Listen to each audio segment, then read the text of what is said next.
So just because a chiropractor uses a particular therapy does not mean it fits into these qualifiers, or if a company that sells that machine writes a paper on it, again, does not mean it qualifies.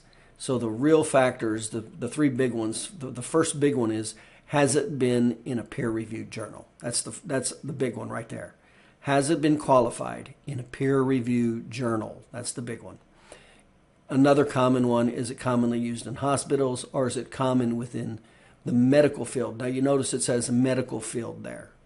In other words, are those diagnostics commonly used, and are they authoritative, and have they been proven to be authoritative?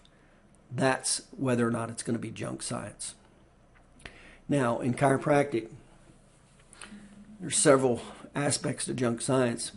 Some of the more common ones is the neural kilometer. Neural kilometer is not reproducible and reliable. There are many variables and factors between the technician, the room temperature, the condition of the patient. Was the patient rested? Did they do exercise? The temperature of the room, the wind blowing in the room, the moisture in the room. There's a lot of variables that will affect the neural kilometer reading. And it's the exact same thing with thermography. Thermography is, again, highly dependent on the room temperature, even the fans in the room. Where are the fans blowing in the room? The condition of the patient. Did they exercise? Did they not exercise? There's just so many variables. And those are surface EMG is the same thing.